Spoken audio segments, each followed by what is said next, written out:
siguiente parte sobre las correlaciones que podemos utilizar para el cálculo del número de Nusselt y el coeficiente convectivo de transferencia de calor. Bueno, ya vimos que el número de Nusselt se calcula como el cociente de la transferencia de calor convectiva entre la transferencia de calor conductiva. Si yo sé correlaciones para el número de Nusselt, yo puedo calcular el coeficiente convectivo de transferencia de calor. Generalmente el número de Nusselt se ajusta a partir de datos experimentales con esta relación. Una constante por el número de Reynolds a lo largo de la longitud, elevado a un coeficiente constante m, por el número de Prandtl, elevado a un coeficiente constante n. Esas son constantes que dependen del sistema y se determinan de manera experimental. Se toma una serie de datos de Nusselt para diferentes valores de Reynolds y Prandtl y se ajustan a esta ecuación. Entonces, bueno, vamos a determinar dos tipos de variables, como ya habíamos visto, las variables locales. Si tenemos una placa o un sistema a lo largo de un eje X, en cada valor de esta distancia X existen valores locales. Un Nusselt local, un coeficiente de resistencia local y un valor de coeficiente convectivo local. Si tenemos aquí, por ejemplo, una distancia X1. Si tomamos cualquier otra distancia, por ejemplo, X2, tenemos también valores locales. Entonces, vamos a establecer correlaciones para valores locales y correlaciones para los promedios de esos valores, que son los valores promedio a lo largo de toda la longitud, en diferentes configuraciones comunes. La primera que vamos a revisar es cuando tenemos flujo paralelo entre dos placas. Digamos, tenemos una placa inferior y una placa superior. Aquí la placa superior no se consideró porque se supone que está lo suficientemente lejos de la capa límite como para no interferir con esta parte. Entonces, bueno, vamos a analizar el sistema. Tenemos una placa horizontal que está sometida a contacto con un fluido que está fluyendo. Este fluido fluye de manera paralela. Entonces fluye inicialmente con un flujo laminar. Todas estas flechas indican un flujo hacia la derecha. Digamos a la entrada o justo cuando se pone en contacto con esta placa. Vamos a denotar el eje horizontal X, el eje vertical Y. La longitud total de la placa en el eje X es L. Vamos a denotar otra longitud característica que se le llama X crítica. Esta se define como una longitud crítica. En esta longitud es donde comienza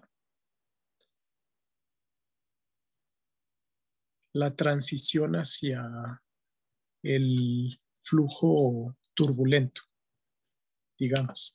La vamos a denotar así, la voy a definir.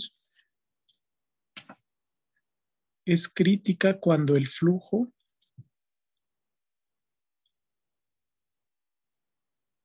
cambia a ser completamente turbulento. Ese es el crítico. Esa longitud crítica. Y generalmente se da para un número de Reynolds crítico. Por ejemplo, a esta longitud crítica se tiene un número de Reynolds crítico que para el libro es 1 por 10 a la 5. Si el número de Reynolds de este fluido, se me borró, alcanza este valor crítico, significa que se ha convertido completamente en flujo turbulento. Entonces esa es la longitud crítica. Lo voy a volver a escribir para que se les quede guardado.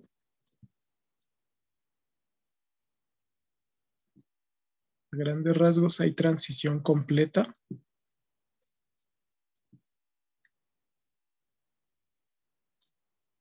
a un régimen turbulento.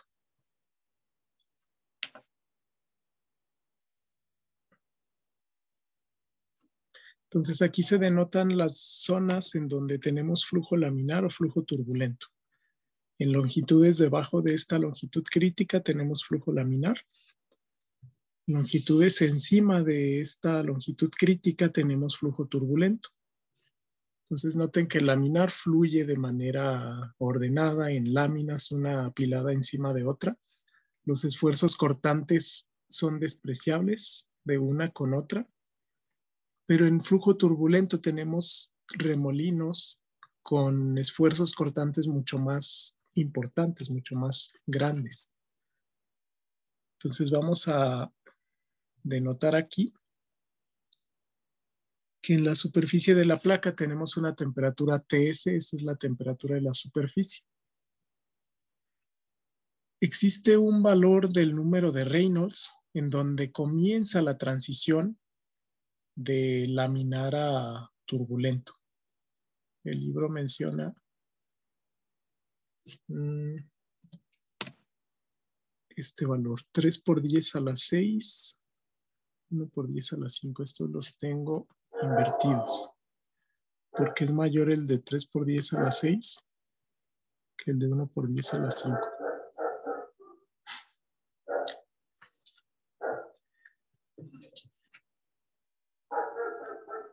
Okay. El número de Reynolds crítico, entonces es donde comienza la transición de laminar a turbulento, que sería este. Este es el valor crítico. Ahí acaba, digamos, la transición laminar. Ya el flujo no es laminar. Y bueno, tenemos dos formas de calcular el número de Reynolds. Este sería el Reynolds local para una distancia X. Cualquier distancia X a lo largo del eje horizontal. Y tenemos un número de Reynolds promedio que me sirve para calcular el promedio del número de Reynolds a lo largo de toda la longitud. Eso significa el subíndice L. Entonces, con esta notación vamos a definir las correlaciones que nos van a permitir calcular el número de Nusselt y el número de Prandtl. En este caso, bueno, aquí denotábamos dependiendo del flujo. De hecho, esta es otra fuente.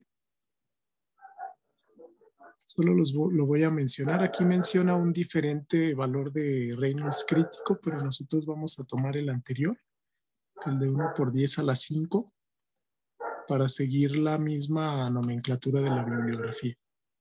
Aquí solo copié esta diapositiva que habíamos comentado anteriormente para denotar la fórmula del número de Reynolds, que es la velocidad del fluido por una longitud característica, que si es un tubo, la longitud característica es el diámetro, entre la viscosidad cinemática, donde la viscosidad cinemática es la viscosidad dinámica entre la densidad.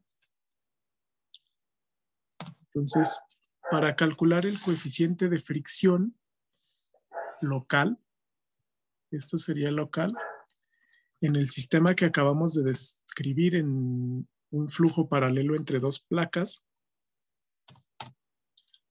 aquí les coloqué las correlaciones. Okay. Tenemos una correlación para cuando el flujo es laminar, una correlación para cuando el flujo es turbulento.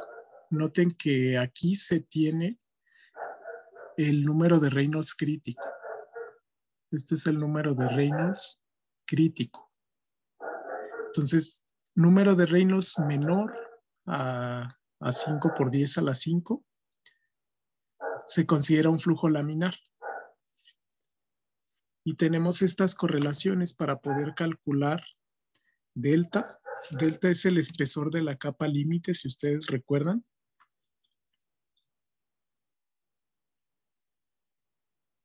Espesor de la capa límite del fluido.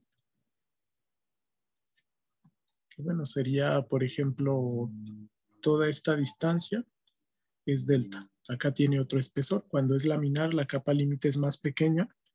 Cuando es turbulento, la capa límite es más grande. Entonces yo la puedo calcular con estas correlaciones para una distancia X. Si es laminar, por ejemplo, la calculo como esta constante por la distancia X entre el Reynolds evaluado en la distancia X a la 1/2. Y bueno, ¿cómo se evalúa en la distancia X? Es con estas correlaciones, ya sea con densidad y viscosidad dinámica o solamente viscosidad cinemática. V no cambia, V es la velocidad del fluido en ese momento. Esta de aquí, en el punto X. Tengo también forma de calcular el coeficiente de fricción con esta correlación. También es el número de Reynolds local en X a la 1/2. Esto para flujo laminar. Para flujo turbulento las constantes cambian y los exponentes también cambian. Entonces, esto en un rango de 5 por 10 a la 5 encima del valor de Reynolds crítico y 10 a la 7. Hasta ahí se han tenido los datos experimentales y se han ajustado estos valores. Entonces eso es delta. CF es el coeficiente de fricción. Okay. Todo es en el punto X o en la distancia X. Por eso le ponen aquí un subíndice X. Esto es en cuanto al coeficiente de fricción. Para este mismo sistema tenemos también el coeficiente de fricción promedio. Si recuerdan, nosotros definimos, estos serían los promedios. Coeficiente de fricción promedio, aquí está, como esa integral. Este es a lo largo de la longitud L.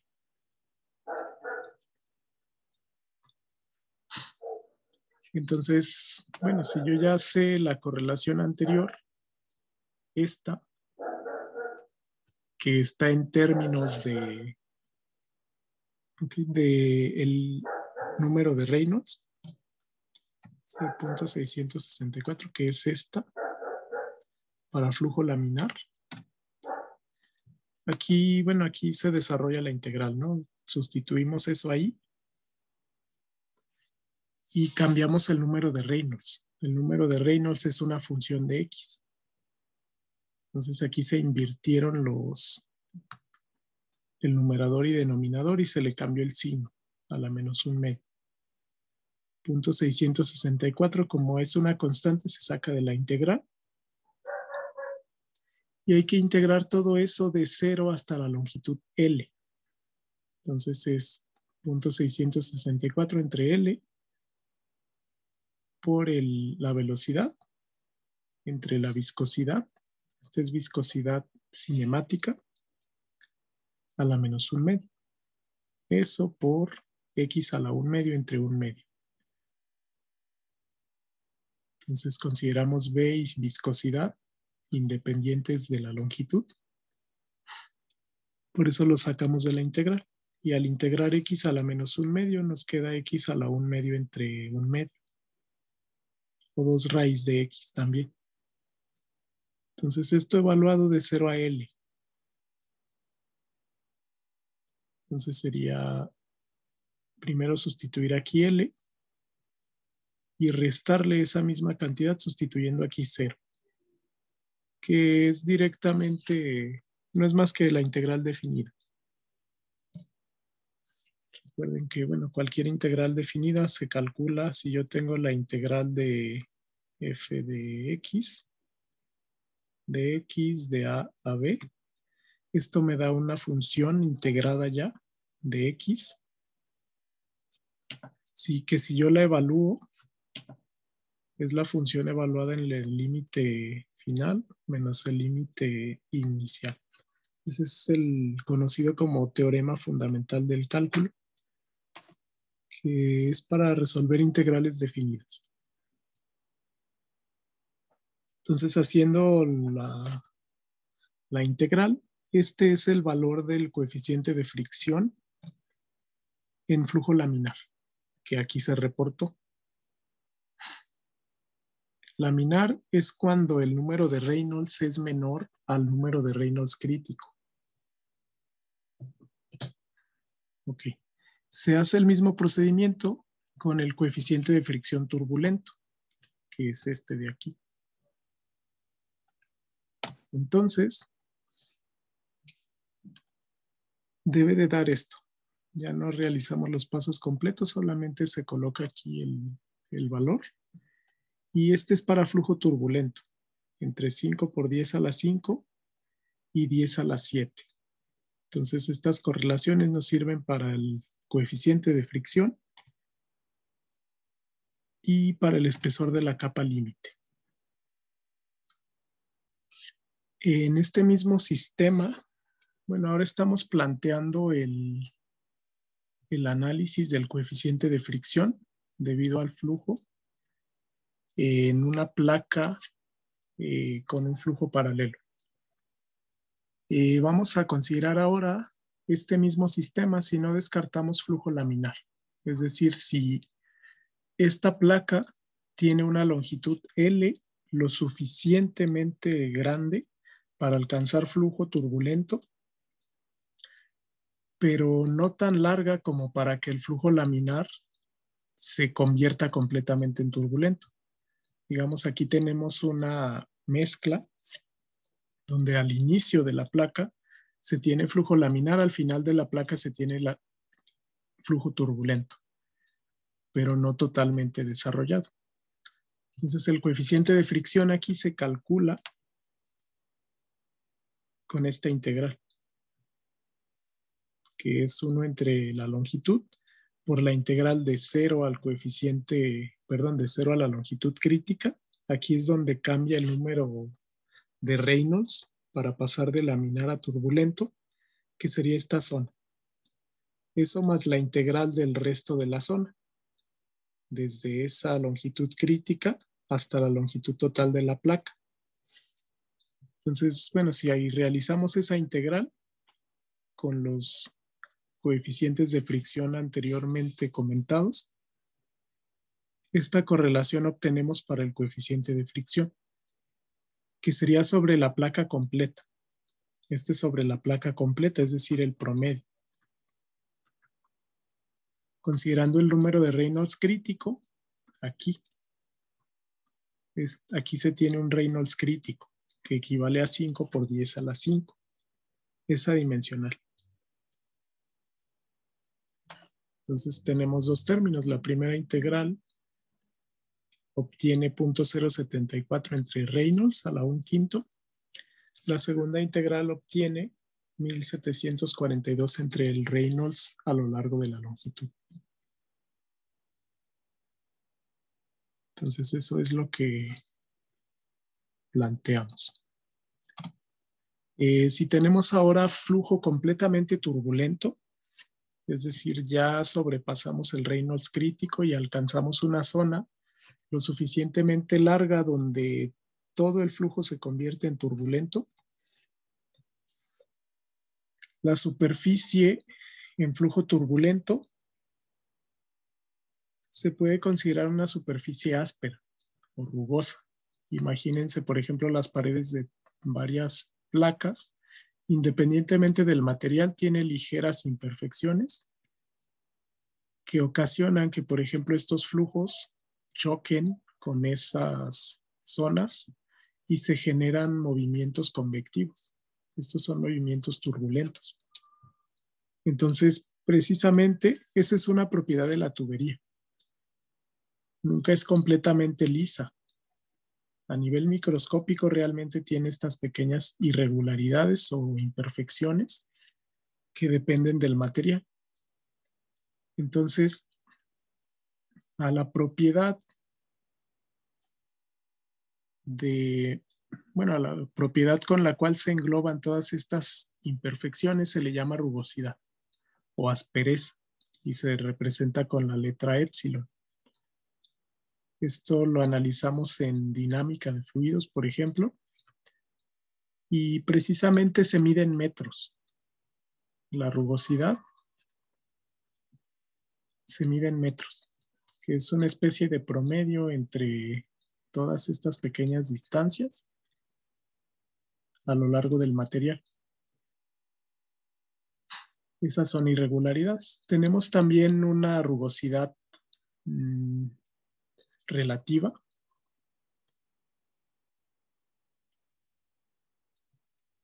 que es adimensional. Si yo tengo aquí, por ejemplo, una distancia d, un diámetro, esta rugosidad relativa es un cociente. Es el cociente de, aquí le voy a denotar R por ser relativa.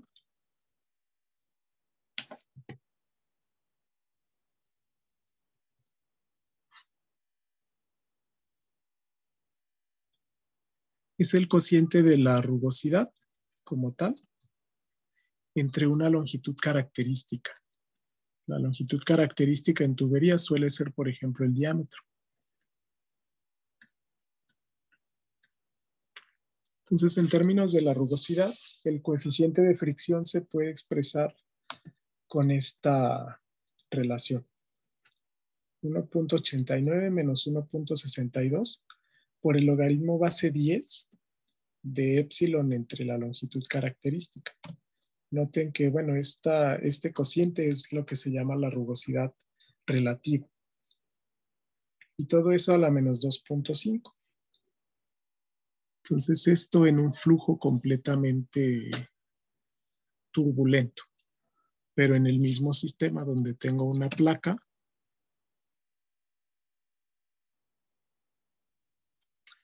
placa plana a través de la cual fluye de manera paralela un fluido.